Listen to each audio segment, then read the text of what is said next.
Hello and welcome, it's Richard Mccann here. I thought I'd make this video clip for anybody else that finds themselves in a similar position to myself. Over the last year or so I've been receiving a number of letters from Civil Enforcement Limited in relation to a overstay at a car park at the cooperative store in Leeds, in Oakwood in Leeds, back in November 2012 actually, which was incidentally a few months after they installed the cameras and the new restrictions. I've been parking there for years without any restrictions whatsoever, and it's an enormous car park and it's only ever about a quarter full. Anyway, so I was receiving these letters and I possibly wrongly chose to ignore the letters, which is the advice that I was reading online, as well as many examples of old age pensioners and such like falling foul of these regulations or these rules and receiving these fines and paying them, being scared. Anyway, I decided that I would first of all ignore them, which was the advice back then. It's changed now. Now you're meant to go through the popular, which is an appeals process. But that was the advice back then. And because the car parking companies were aware that people were being given this advice, they actually started lodging some of these claims in court. And that's what happened to me. So I received one of these very scary claim forms from Civil Enforcement Limited, claiming, damages arising from breach of contract, it says. And yeah, it was just £165. I decided to, well, not to ignore that, but to, not to pay the £165, and I thought I'll see this all the way, and I'll go to court with them, which is what I did on Friday. And prior to the court hearing, and believe me, I was nervous, I received this letter from Civil Enforcement, essentially saying to me, as mentioned above, it says, unless this matter is resolved, we will be required to pay a hearing fee, plus there will be costs of preparation, attendance and travel, which we estimate circa £215, totalling, including the original claim, £495. The thing is, they never turned up for the court case, and as I gather, that is what they normally do. So they're here threatening me, trying to scare me, saying that they're going to turn up and they'll be charging X amount for travel and preparation, attendance. What a load of rubbish. They never turned up. And in fact, when I was there on Friday, there was somebody else who was also in court fighting Civil Enforcement Limited, and theirs was dismissed, and nobody turned up for that hearing either. So the first point I want to make is they don't turn up for these hearings. So what I was going to share with you is just some of the skeleton argument that I put forward. I paid £25, by the way, for somebody to draft me this defence skeleton argument. I will post details either at the end of this video or down on the banner at the bottom of the screen. I'll do this in the office when I edit it. But here's some of the things that we put in the claim, in this skeleton argument. Sorry, the claimant, that's Civil Enforcement Limited, has had some form of dispute with the co-op and was issued notice to quit with the termination date of 19th of December 2014. The claimant retaliated by filing a large number of court claims against the co-op's wishes, refusing to cancel the claims despite requests from the co-op. These claims were against the co-op's customers and staff. There is estimated to be a backlog of around 40,000 parking charges, which Civil Enforcement Limited, or CEL we'll call them going forward, and their sister company Debt Enforcement and Action Limited, or DEAL, continue to file at a rate of 200 a week. As a result of this, the cooperative attempted to file a Part 19 motion so that a large number of these cases could be held together.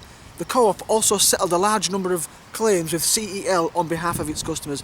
Unfortunately, all this did was to encourage CEL to file yet more claims. Do you know what I want to say is, why is it someone like Co-op or all these other stores and establishments around the UK, why are they employing the services of the likes of Civil Enforcement Limited when actually they employ bully boy tactics? Look at these letters that I've been getting. Look at this suggested £495 that I'm going to have to pay if they turn up in court and win. They never even turned up. Not only that, they're employing the services, I have since found out, to send out requests for payment for fines that they can't even enforce. It came out in court that it was an unenforceable penalty. Why are these organisations doing it? And secondly, why are the likes of DVLA giving my personal details to companies who are sending out claims for charges that are unenforceable? It doesn't make sense. Actually, it does make sense because they receive a payment for it. I think it's £6 per person that they receive. So there's an argument there for for that to be stopped. In fact, there's a guy out there that's got a campaign at the moment. I think it's Challenge the Charge, or I can't remember the name off the top of my head, but he's trying to get DVLA to stop giving out our personal details to these companies because they're unenforceable. Okay, so back to the skeleton argument. I won't read it all out to you, but just in case you find yourself in a similar position. In addition, despite filing a large number of claims, it has been documented that CEL used the court system as a cheap debt collection service. That's all it is. Defended claims are not taken to a hearing in the vast majority of cases, as they weren't with me.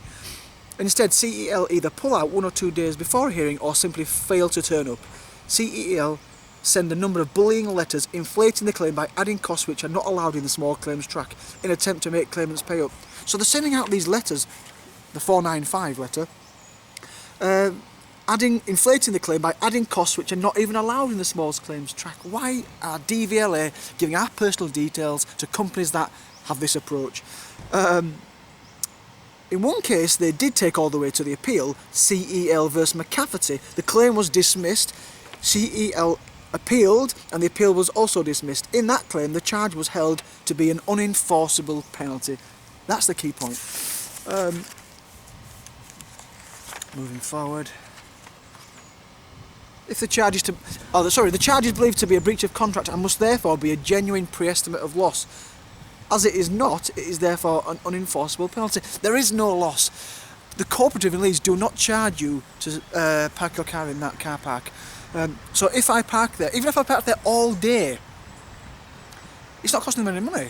Unless, of course, it's one of those small car parks where people can't park there because there's only a small number of bays. Then maybe they've got an argument that there is some kind of loss, but how much are they losing? Anyway, in my case, the car park at the cooperative in Oakwood, Leeds, is an enormous car park the size of a football pitch, and it's only ever a quarter full at most. Alternatively, if the charge is a contractual charge, then it is a disguised penalty and therefore unenforceable. Blah, blah, blah.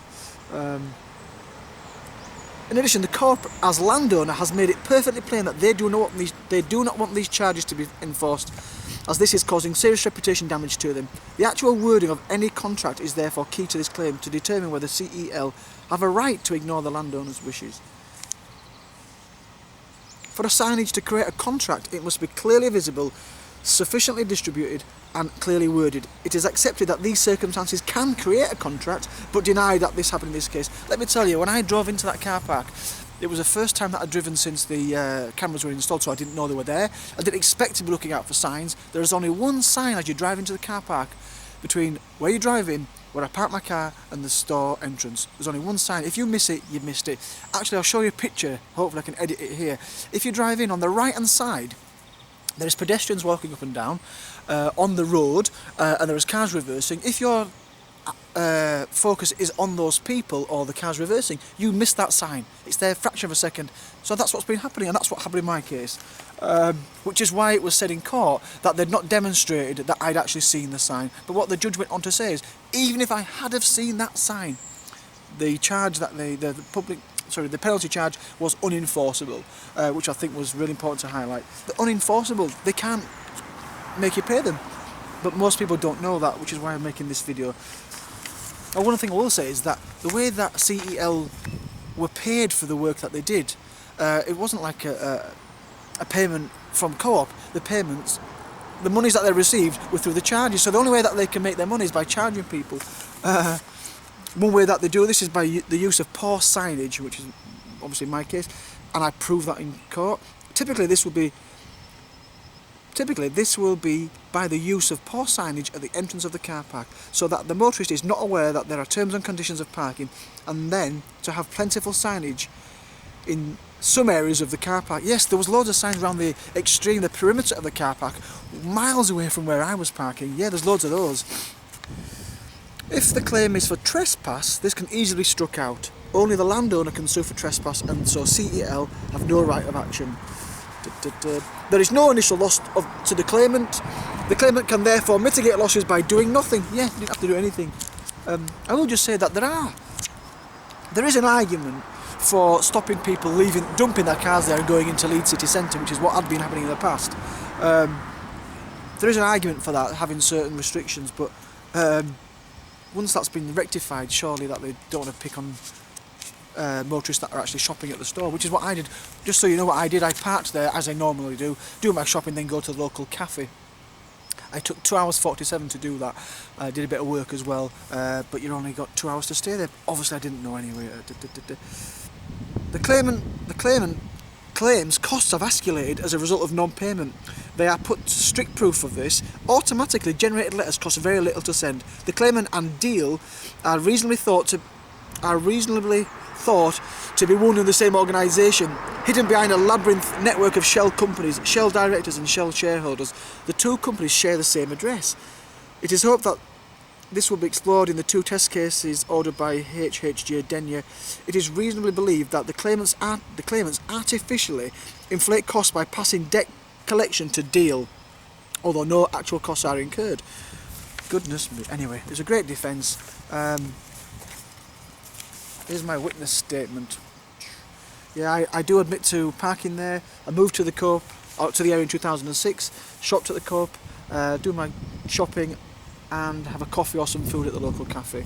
I did that on the day in question. The parking restrictions were not in place in 2006 and were only put in place shortly before the date of the parking event.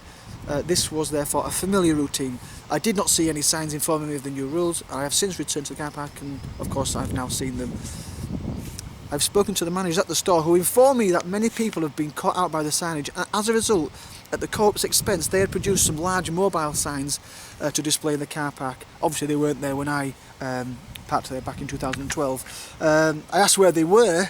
This is just a few weeks ago, and the manager said, "Oh, they're blown away." So the Co-op themselves admit that there's a problem with those signs. But what I did do, and something that I want you to consider if you find yourself in court, is I took along an invoice for my expenses, my parking, my transport, and also the £25 for drafting up the skeleton argument. Actually, I included that in my invoice, or my schedule of costs, but I didn't take a copy of that £25 invoice, which means she didn't reimburse me for that. So if you do have to pay the £25 for someone to draft up your skeleton argument, make sure that you take a copy of the payment or proof of the payment, because you will get that reimbursed as well. No, the largest part of the cost that I had paid or reimbursed was for something called litigation in person. I was advised to put that down there. I claimed for £180, 10 hours at £18, litigation in person, that's the wording you need. Although the judge looked in her book, it looked like it may have been something that nobody else had asked for in the past, and she said, yes, it's right, I can offer you up to £90, so she'd give me the full £90. So that's how I beat Civil Enforcement Limited. It's how you'll beat them, although I will say that don't do what I did, which is to ignore the letters when you get them. I would get some advice and maybe not take a date out of your diary to end up in court, and maybe you can get it resolved sooner. Listen, I'm Richard Mccann. Hope that's helpful. I'm freezing here. I'm going to post this on YouTube or on Facebook, and hopefully if you know anybody that's suffered something similar themselves, share it with them, and hopefully they won't end up in court like I did, or if they do, they'll be successful. Thank you. Bye for now.